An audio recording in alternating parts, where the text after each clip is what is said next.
The Home Office has announced again its intention to increase fees for this category of migrants. Those who are applying for certificate of sponsorship, that is employers who want to apply for certificate of sponsorship for the people that they want to sponsor to come and work for them through the work visa route from outside the UK. They also want to increase the fees for those who want to apply for British citizenship, and also the electronic travel authorization. The electronic travel authorization is for countries that don't need visa to come into the UK.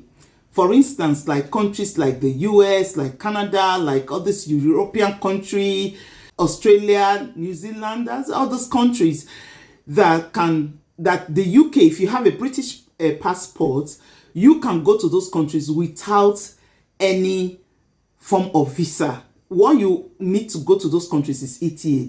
So the same thing that they are doing. It was introduced in 2023. They have increased it from £15 to £16, so that according to the Home Office, they want it to level up with what obtains internationally, what is being charged for the US, for Canada and other countries. Like, I have a nephew.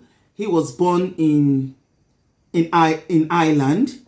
He has an Irish passport, but when he was to go to Canada, he had to apply for the ETA. Though he has dual nationality, he had a Nigerian passport, he had an Irish passport, he had to route his ticket through the US. He didn't need to get a US visa on his Nigerian passport. Why? Because he had an Irish passport. So what they just do, just apply online. Now let us look at these fees that were increased for those who live in the UK. Now, for sponsorship, for those who are coming through the work visa route, certificate of sponsorship, the fee has been increased from £239 to £525. It is the company that is sponsoring the worker. It's not only care worker, it's any type of certificate of sponsorship for any type of job in the UK. Now, the current process costs £239, is going to be increased to £525. Then for the temporary workers, is going to be increased from £25 to £55. And these changes that they are making is estimated to contribute £111 million in £111 million additional income by 2025-2026. And this increase is anticipated to generate an additional £140 million for the Home Office in the 2025-2026 fiscal year. Then the cost of applying for British citizenship is going to increase from £1,500 to £1,605.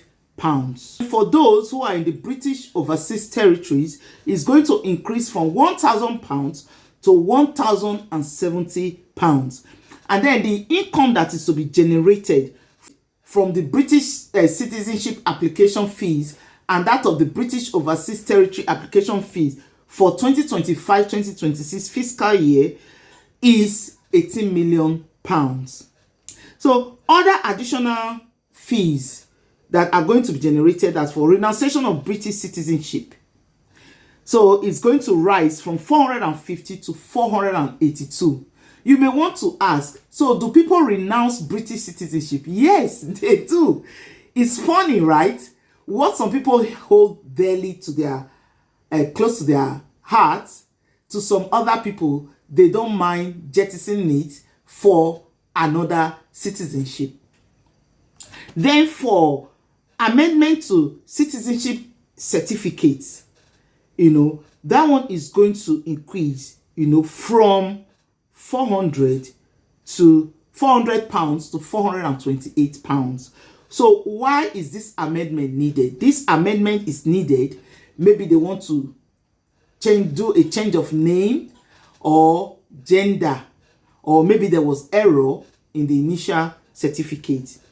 Now, for reviews of decisions, which is called administrative review, maybe you were refused visa and you feel that you believe that the Home Office took that decision in error, you can request for an administrative review. Now, the fee for that one is increasing from 450 pounds to 482 pounds. Now, for right of abode, the fees is going to increase from 550 pounds to 589 pounds. Right of abode. It shows that the person has a right to live, to work in the UK, and it can go in and out of the UK without being subject to immigration. Now, the key difference between right of abode and indefinite leave to remain, IDLR, is that if you hold an indefinite leave to remain, you can go in and out, but you can live in the UK, work in the UK, you can go in and out of the UK, but you have some restrictions. You are still under immigration control. So that's the major difference. So that is the update, and this is not sitting well with migrants. So the question is, when will these new fees take effect? It will take effect as soon as there's approval by Parliament. So right now, they are waiting for the Lords and the Commons. Meanwhile, there has been criticism from some quarters regarding the way that these fees are increasing. Research shows that these fees has increased by 58% since 2021. And from some quarters, it's been expressed that if it continues like this, it's going to make the UK to fall behind in being attractive to highly skilled migrants, which the UK needs. For instance, like I have a family that is here that reached out to me, a family of 6. Right now they are trying to raise £20,000 so that they can be able to renew their visas.